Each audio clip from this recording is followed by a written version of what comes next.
wabarakatuh. Saya Sri Ayu Arumdani, NIM 2121001. Saya dari Prodi S1 Akuntansi Transfer. Kali ini saya akan menjelaskan bab 2 tentang sistem akuntansi dalam perusahaan. Jenis perusahaan. Dalam dunia bisnis terdapat 3 jenis perusahaan berdasarkan kegiatannya, yaitu 1. Perusahaan jasa adalah perusahaan yang kegiatannya menjual jasa. 2. Perusahaan dagang adalah perusahaan yang kegiatannya membeli dari supplier tanpa mengubah bentuk lalu menjualnya dengan harga yang lebih tinggi. 3. Perusahaan manufaktur adalah perusahaan yang kegiatannya mengolah bahan mentah menjadi bahan setengah jadi maupun barang jadi kemudian dijual.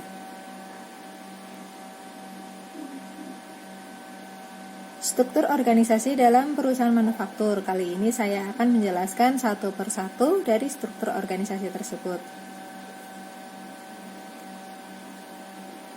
Struktur organisasi terdiri dari 1. Pemilik atau pemegang saham atau dewan komisaris adalah strata yang paling tinggi dan merupakan pemilik perusahaan. 2. Direktur adalah manajemen puncak atau pemegang manajemen yang bertanggung jawab penuh terhadap jalannya perusahaan.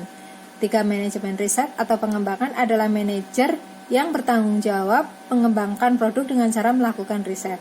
4. Manajer produksi adalah manajer yang bertanggung jawab pada jalannya produksi perusahaan. Di bawah manajer ini ada 2 bagian, yaitu staf bagian produksi dan staf bagian teknik.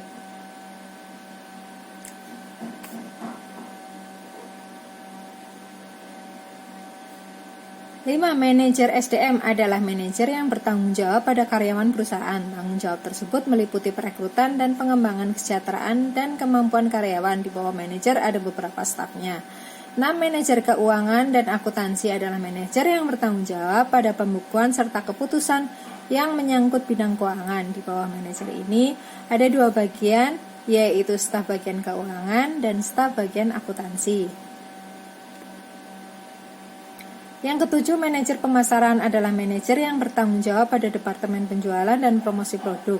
Di bawah manajer ini ada 2 bagian, yaitu staf bagian penjualan dan staf bagian promosi. 8. Manajer umum adalah manajer yang bertanggung jawab pada pengadaan bahan yang dibutuhkan oleh bagian produksi dan barang-barang yang dibutuhkan perusahaan. 9. Bagian pemeriksaan intern adalah bagian tersendiri yang akan melakukan pemeriksaan keadaan perusahaan, terutama bidang keuangan.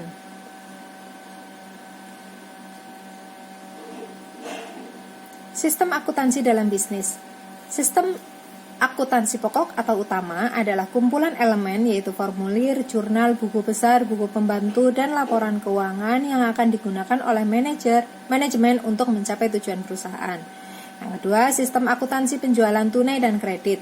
Ada 2 penjualan tunai, yaitu penjualan barang dengan pembayaran cash atau langsung dibayar begitu barang diserahkan. Yang kedua, penjualan kredit, yaitu penjualan barang dengan pembayaran tempo atau menunda pembayaran. Yang ketiga, sistem retur penjualan, yaitu prosedur pengembalian barang umumnya terjadi karena penjual mengirimkan barang yang salah, barang yang dikirim rusak atau cacat, barang rusak saat pengiriman, penjual terlambat mengirimkan barang, atau terjadi keterlambatan dan pembeli menolak pengiriman tersebut. Yang keempat, sistem piutang, yaitu prosedur mencatat mutasi piutang ke perusahaan kepada sistem debitur. Informasi mengenai piutang akan dilaporkan kepada manajemen. Yang kelima, penerimaan kas, yaitu suatu prosedur catatan yang dibuat untuk melaksanakan kegiatan penerimaan uang yang berasal dari berbagai macam sumber, yaitu penjualan tunai, penjualan aktiva tetap, pinjaman baik, dan setoran modal baru. Yang keenam, sistem akuntansi pembelian. Sistem pembelian terdiri dari 2, yaitu pembelian tunai, yaitu pembelian barang dengan pembayaran cash atau langsung dibayar begitu barang diserahkan. Yang kedua, pembelian kredit, yaitu pembelian barang dengan pembayaran tempo atau menunda pembayaran atau kredit. Yang ketujuh, sistem retur pembelian, yaitu prosedur pengembalian barang umumnya terjadi karena pemasok atau supplier mengirimkan barang yang salah, barang yang dikirimkan rusak atau cacat, barang rusak saat pengiriman, pemasok terlambat mengirimkan barang, atau terjadi keterlambatan barang diterima melewati tanggal pengiriman yang dijanjikan oleh pemasok.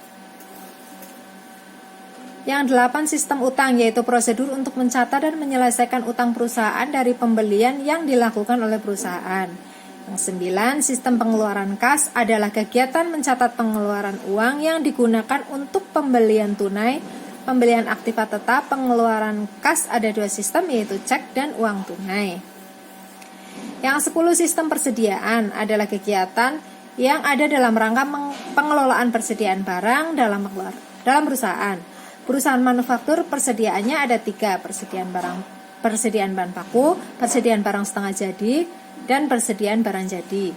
Yang 11 sistem akuntansi konversi atau produksi adalah kegiatan pencatatan yang dilakukan berkenaan dengan kegiatan produksi di perusahaan dari bahan mentah hingga menjadi barang jadi.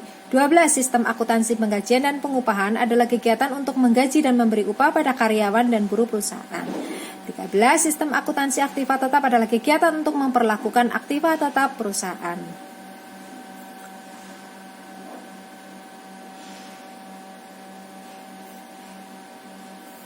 Demikian penjelasan dari saya. Terima kasih. Wassalamualaikum warahmatullahi wabarakatuh.